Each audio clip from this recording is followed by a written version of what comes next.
This team is 1-6. 1-6. I've been a Falcons fan long enough to remember exactly the last time that we started off 1-6.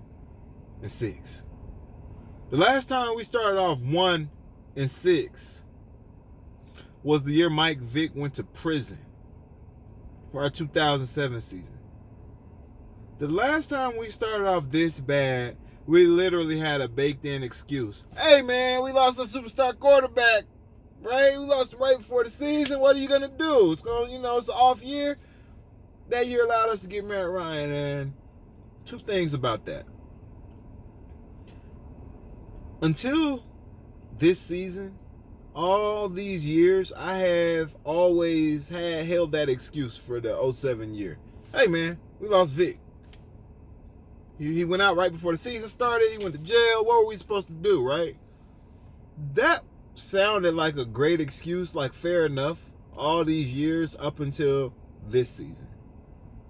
The season of Andrew Luck retiring a week before the season. And seeing how the Colts handled that situation makes me look at my Falcons further and shake my goddamn head and go, what?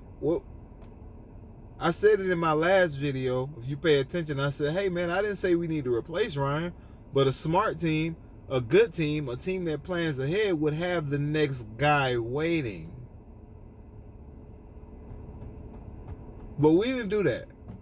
So we 1-6 with no excuse that would not even the petty ass excuse that we used in 2007, and we 1-6.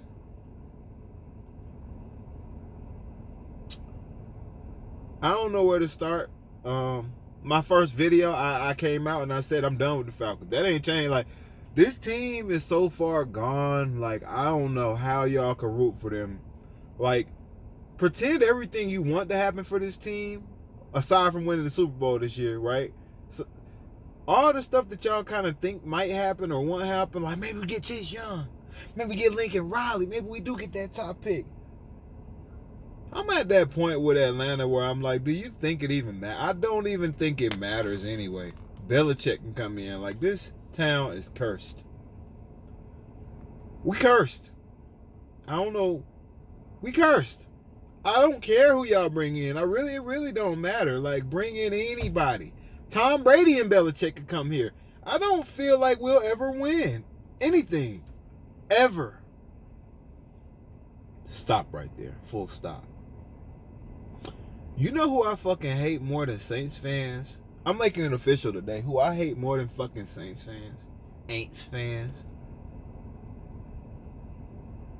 You fucking Atlanta United little fucking trolls. I'm tired of seeing your comments. And here's the thing. I don't watch soccer. I don't follow any soccer-related websites or social media sites or soccer Reddit subs. I don't go anywhere on any part of my day that I should be getting any kind of soccer news. So why do I keep hearing so much about United on my fucking football sites? You little motherfuckers want to bring this shit up into every conversation because you're so happy. Fuck Atlanta United, okay? This shit has zero bearing on this Atlanta curse. It's not even a real fucking league. I'm sorry, I'm keeping it real. What is the NFL? If you play football, no matter what country you're in the world, if you play American football, what's the best league? What's the best title? What's the title everybody wants no matter what? It's the NFL. If you play basketball, I don't care if you're in Spain or Australia, who all have their own leagues. What's the best league? What's the number one league in the world if you play basketball? Oh, the NBA, you say? Oh, okay. Right. Baseball. I don't care if you're in Japan where they love baseball and are highly paid. If you're a Japanese player in Japan and you consider yourself the best in the world, where do you want to play? What league would you be in if you are considered the best in the world and you play baseball, right? I don't care where you live. Dominican Republic, right? Major League Baseball, MLB? Right. Okay. What about hockey? Oh, okay. NHL? MLS soccer is not the number 1, 2, 3, or 4th, or even 5th ranked soccer league in the world. You can go look it up, you annoying ass fucking Atlanta United fans, since you know so much. Go look that shit up. Your little league is irrelevant to me. See, we got a history with all these other teams that we've been rooting for years, and past us, the championships, right? When you say the Stanley Cup, the Lombardi Trophy, right? There's a history behind it that makes it mean something to win it. I'm pretty sure whoever won, when the first Super Bowl was played, wasn't that big of a deal to whoever won. It was cool, but it ain't like winning it now where it's a billion motherfuckers watching. So nobody cares about your soccer team. It's not real. It's fake. It's a participation award for Atlantans. Make you feel like you won something. And for the rest of us who don't watch soccer, it's like trolling. I get tired of seeing y'all fucking comment. Oh, you can go to a game. Nobody wants to go watch the motherfuckers kick a ball around. Final score 1-0. Thank you. No. Goodbye. Fuck off. If you're a United fan, fuck off my video. Go start a United blog. Stop coming to Falcons websites. Go to United website and talk about that bullshit ass European sport. I'm an American. I like American football. No apologies. I'm not sorry. I mean it.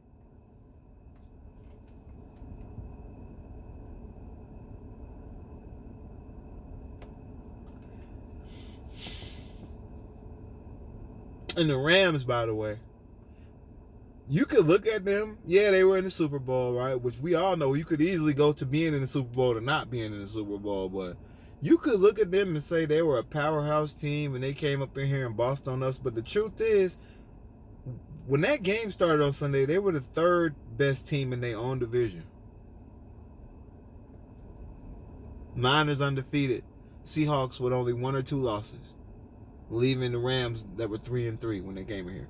So even as good as that team looked compared to us, they're the 3rd best team in their division. But they did something that we didn't do last year, this year, any year that I can ever remember in life, which is another reason why I'm like, fuck the Falcons. Y'all don't care about the fans. You know what they did? They started off 3-3, which for us, because we such a shitty franchise, we would have been happy with it.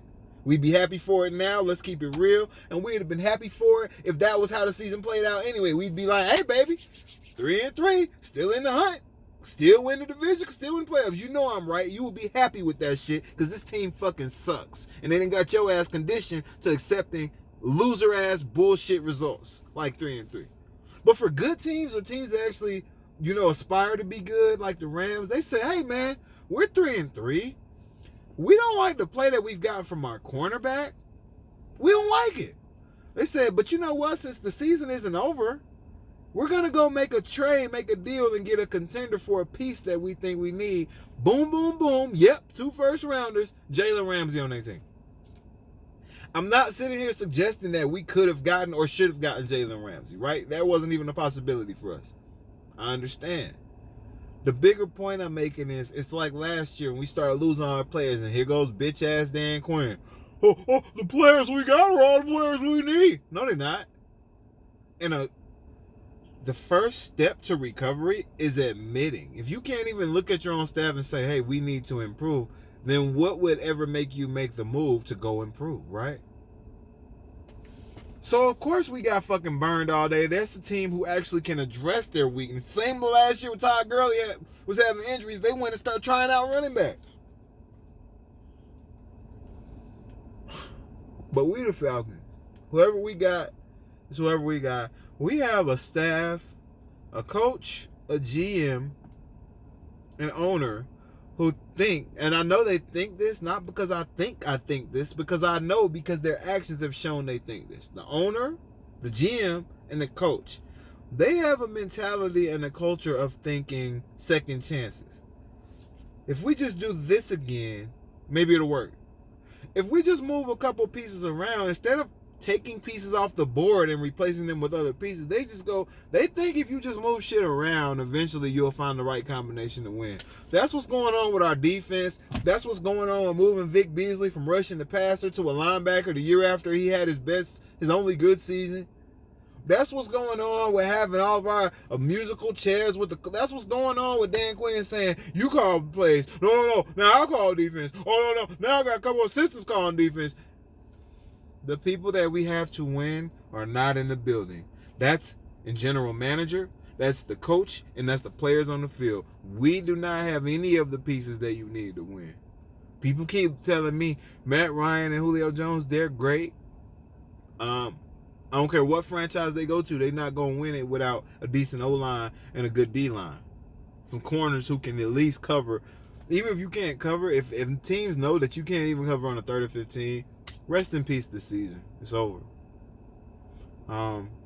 So I'm totally checked out. I'm not watching no more games this year. I've made it to the date I needed to make it to.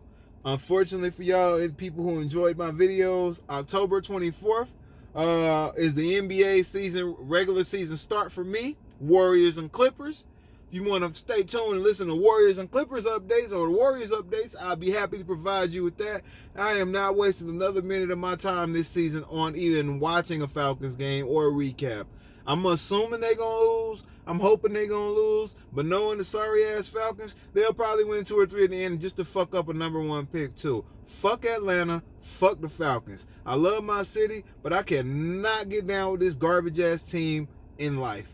I don't care who you hire as a coach. It don't matter who you cut, who you sign, or who you draft, because we in week 7 already talking about next season, and I'm already not excited about next season now. I already don't give a fuck about next year now.